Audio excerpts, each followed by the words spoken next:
Bonjour à tous, aujourd'hui Tout Trail vous invite à découvrir une autre façon de vivre votre passion pour la course en pleine nature. Beaucoup d'entre vous se rendent dans l'Hexagone pour participer à des courses comme l'Ultra Trail du Mont Blanc, mais avez-vous déjà eu envie d'essayer la course sur neige? Pour vous aider à vous décider, voici un aperçu de la 5e édition de la Romefontaine dans les Pyrénées. C'est parti pour une destination 100% exotique.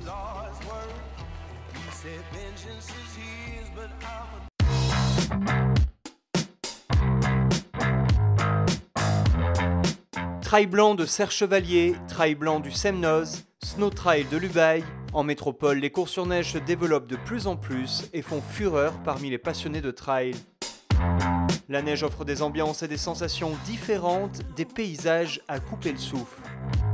Et l'occasion de varier son entraînement pendant les longs mois d'hiver. C'est absolument hors norme comme course. C'est complètement différent, mais l'hiver, il n'y a pas mieux.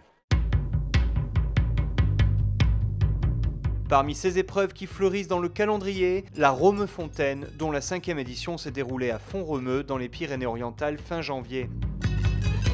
Tout le monde identifie la montagne à la station de ski, mais aujourd'hui, le ski, ça reste une des activités de la montagne. Il y a le ski nordique, il y a la raquette, il y a le chien de traîneau, et aujourd'hui, il y a le trail concrètement. On a des terrains de jeu qui s'y prêtent parfaitement, avec des domaines nordiques qui sont déjà bien définis.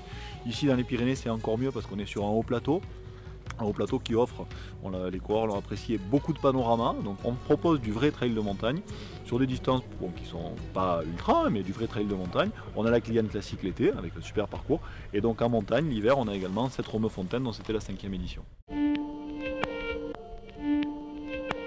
Preuve de l'engouement des trailers pour la course sur neige, ils étaient plus d'1 millier à participer à l'une des 3 courses proposées par les organisateurs, et c'est le format intermédiaire qui a réuni le plus de monde avec son trail de 25 km et 800 mètres de dénivelé.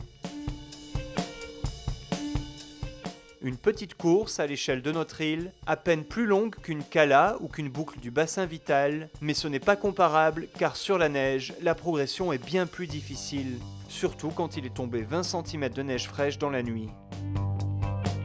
On s'enlise. Je pensais que c'était plus d'amis que ça. Ouais. Donc, du coup, pour courir, on marche, on court, donc faut relancer quoi. C'est super dur cette année là. La neige est très molle, on s'enfonce énormément, on a peu de rendement dans les foulées. Si les conditions cette année étaient particulières, en temps normal, la progression se fait sur des pistes damées et il faut prévoir les chaussures adéquates en les équipant de chaînes comme pour les roues de voiture ou de semelles cloutées pour améliorer l'adhérence. Quant à la technique de course, elle n'est pas sans rappeler des conditions que l'on peut retrouver à La Réunion. Ça serait plutôt comme de la course sur sable ou dans la boue, c'est-à-dire que c'est vachement coûteux en énergie et c'est pas très productif. On a une foulée assez mauvaise, donc on court beaucoup en puissance. Donc ça a cet avantage de bosser la puissance et de passer beaucoup d'énergie, on va dire, pour pas aller très vite, mais voilà, c'est une bonne préparation. L'autre particularité de la course sur neige, bien sûr, c'est le froid. En montagne, en plein mois de janvier, les températures sont souvent proches de zéro, des conditions peu fréquentes sur notre île, mais tous les randonneurs ou coureurs réunionnais qui ont déjà gravi le Piton ou le volcan en plein mois d'août peuvent s'en faire une bonne idée. Aujourd'hui, le matériel est suffisamment performant pour gérer ces écarts de température, même si parfois, rien ne vaut le système D. L'année dernière, je suis venu, ça a tout gelé, et j'ai pas pu boire de tout le parcours. Donc cette année, avant de partir, j'ai une protection de tuyau de chauffage. Et ça marche? Et ça marche. Là je peux boire, c'est parfait. Et s'il y a bien une chose qui ne change pas en revanche, c'est le ravitaillement, qui quelle que soit la course, en métropole ou à La Réunion, est toujours bien apprécié. Vous avez des femmes qui cuisinent bien ici, elles font du bouillon, mais qu'il est bon ce bouillon. Ça c'est bon.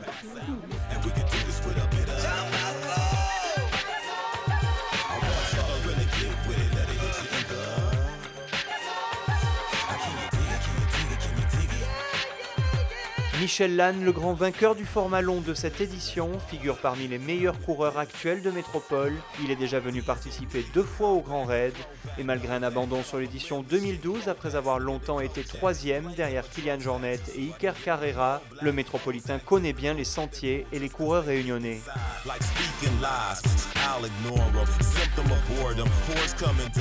Le seul petit côté qui pourrait les surprendre, on va dire, c'est le froid parce que bon, voilà, forcément c'est des condis qu'ils connaissent pas vraiment et qu'ils apprécient peut-être pas beaucoup. Après au niveau appui, il y a beaucoup de similitudes avec la boue, avec les racines aussi quand c'est mouillé. À la Réunion c'est vraiment très compliqué. Et donc je pense que ça pourrait être un bon tremplin pour eux et je pense qu'ils seraient vite très efficaces sur neige. Ouais. Avec plus d'une trentaine de trails blancs répartis sur les mois d'été austral, les occasions pour les Réunionnais de tenter l'aventure ne manqueront donc pas. Avis aux amateurs.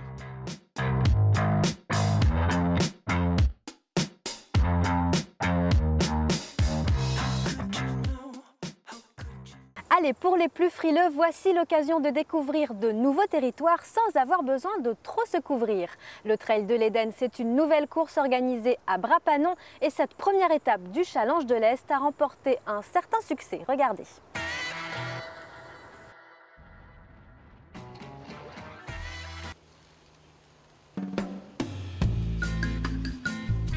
Avec sa végétation luxuriante et ses nombreux sentiers, la région Est a de quoi séduire les amateurs de trail. Pourtant, comparé à la côte Ouest qui accueille chaque saison de nombreuses courses prestigieuses, comme l'Arc-en-Ciel ou le Bassin Vital, la côte Est de l'île était plutôt délaissée par les organisateurs de courses jusqu'à aujourd'hui.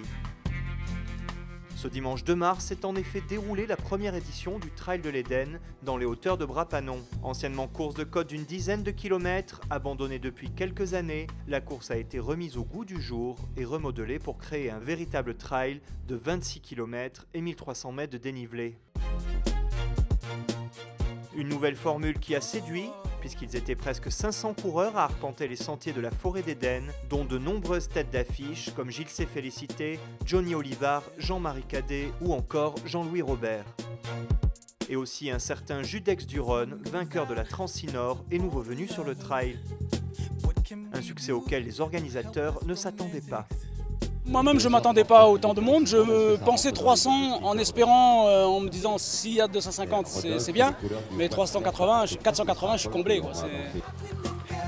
Ce succès peut s'expliquer en partie par le calendrier du mois de mars qui, cette année, est très peu fourni en épreuves. Mais l'engouement des coureurs pour cette course est aussi lié à l'envie de découvrir de nouveaux territoires. Ça change un peu de venir courir dans l'Est. C'est un autre terrain, ça change un peu de l'Ouest, là où j'ai l'habitude de m'entraîner. Ça fait plaisir aussi. C'était une façon pour moi de découvrir l'Est que je ne connais pas du tout. Et bon, c'est très très gras, mais en tout cas c'est magnifique. Ça m'a fait rappeler le Colorado. Ceux qui n'aiment pas trop la montée et qui aiment bien les parcours roulants, je pense que ils vont être gâtés, quoi. Et c'était pas très long, donc ça allait, quoi. Donc c'était chouette, franchement, j'ai adoré. Les chemins sont bien. Franchement, s'il y aurait un peu moins de gadou, c'est vachement roulant, quoi. Et c'est très bien à faire, quoi. C'est une belle première édition.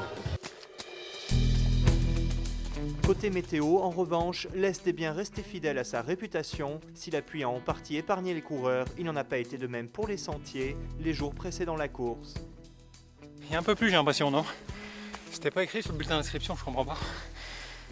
Là, ça va? C'est dur. Maintenant ça descend. Ouais, mais si c'est aussi gadouilleux que ça... Ouais, je comprends pas, ils ont pas nettoyé. C'est pas possible. Je renonce. Le Trail de l'Éden était la première étape d'un nouveau challenge très localisé qui met à l'honneur 6 courses dans l'Est. Et la moitié d'entre elles, comme le Trail de l'Éden, sont de nouvelles épreuves. 6 bonnes raisons donc, pour tous les coureurs, de connaître un peu mieux les sentiers de l'Est de l'île.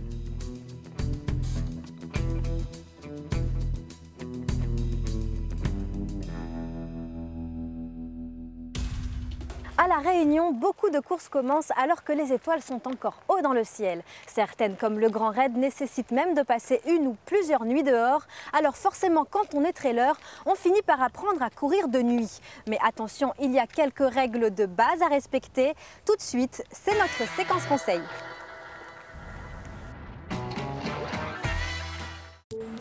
Alors Thierry Chambry, guide accompagnateur en montagne et entraîneur du RCSD. Aujourd'hui, on va se préparer à courir la nuit. Courir de nuit, ça implique de perturber son rythme de sommeil. Avant la course, on garde son rythme de vie normal parce que chacun a son rythme chronobiologique. Donc on va essayer de ne pas perturber tout ça. On va le perturber le jour de la course, c'est déjà assez contraignant en fait. Courir la nuit, ouais, c'est vrai qu'on a un champ de vision réduit, donc il faut avoir une bonne frontale qui éclaire bien, des bonnes piles. Une bonne vue aussi, quoi. Des fois on a des gens qui ont une correction de vue, il ne faut pas oublier de la prendre, parce que ça s'entraîne aussi une fatigue générale, ça. Une bonne lecture de terrain, et puis après, mentalement, on peut passer la nuit en groupe, pour discuter avec des amis, faire des rencontres. Ça va nous aider à traverser, mettons, le cirque de Mafate ou de Salazie. Ceux qui sont habitués à courir la nuit, oui, l'allure sera la même, bien au contraire, parce qu'il fait plus frais, il fait moins chaud. Donc on peut, il y a des tactiques de course où on accélère la nuit, justement. Mais si on n'a pas l'habitude de courir la nuit et qu'on a une mauvaise lecture de terrain, surtout dans les descentes, il vaut mieux savoir lever le pied pour éviter de trébucher en fait.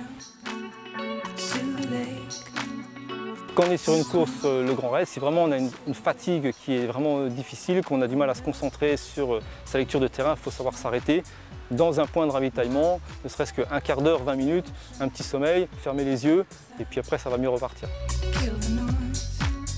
Pour les gens qui veulent dormir, c'est essayer de ne pas programmer à quel endroit, à quelle heure je vais dormir. C'est le corps qui va le dire en fait, quoi. À cet endroit, à un certain moment, on est fatigué, donc on profite de ce train du sommeil en fait pour dormir.